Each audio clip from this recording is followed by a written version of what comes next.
Goeiemiddag, resep van die lewe. Ons tema van vandag is dakbrekers. En hierdie resepie het op 'n baie interessante manier by my uitgekom. Ek het 'n rukkie teruggehoor van 'n dansgroep wat vroeër jare in Port Nolloth onder die jong mense daar gewerk het. En hierdie dansgroepie se naam was die Dakbrekers.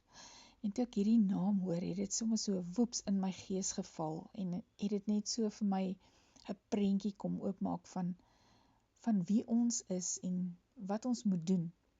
En ons kry die geskiedenis van die dakbrekers in Markus 2 vers 3 tot 5. En daar kom mense na hom met 'n verlamde man wat deur vuur gedra word. En toe hulle vanweë die skare nie naby hom kan kom nie, maak hulle die dak oop waar hy was. En nadat hulle dit oopgebreek het, het hulle die bed waar die verlamde op lê laat afsak. En toe Jesus hulle geloof sien, sê hy vir die verlamde: "Seun, jou sondes is vergewe."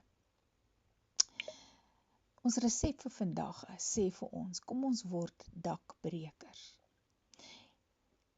Hierdie 4 mans wat hierdie verlamde ou gedra het, hulle geloof het die wonderwerk teweeggebring.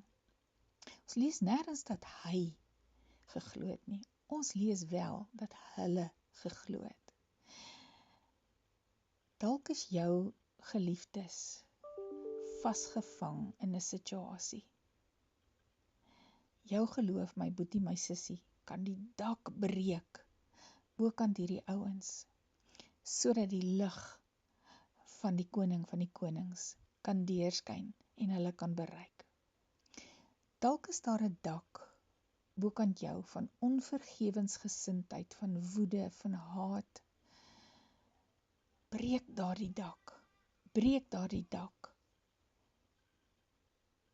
Baie ouens sê, ek bid teen 'n plafon vas. My boetie, my sussie, daar's niks wat 'n plafon laat skatter of laat shatter soos lofprysing nie. Breek daardie dak oop met lofprysing. Breek die dak van vrees, van moedeloosheid, van hooploosheid.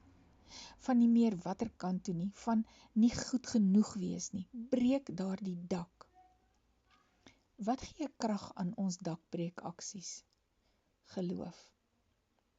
In Johannes 11 vers 40 sê Yeshua vir Martha: "Het ek nie vir jou gesê, as jy glo, sal jy die heerlikheid van God sien nie?"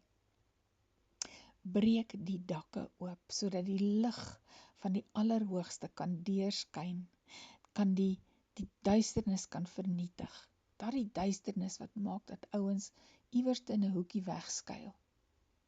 Dat jy dalk daar in 'n hoekie sit en voel jou gebede word net teen die plafon vasgeslaan.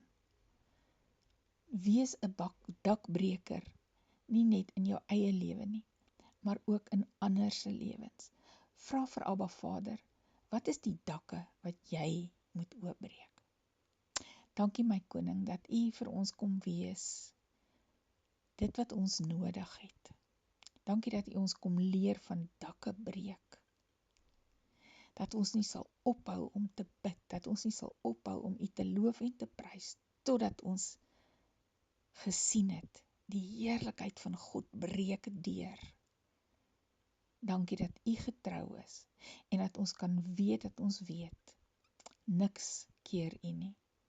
U doen wat gedoen moet word, wanneer dit gedoen moet word, en ons loof U daarvoor. Amen. Geseënde aand vir julle, gaan breek 'n paar dakke oop. Shalom.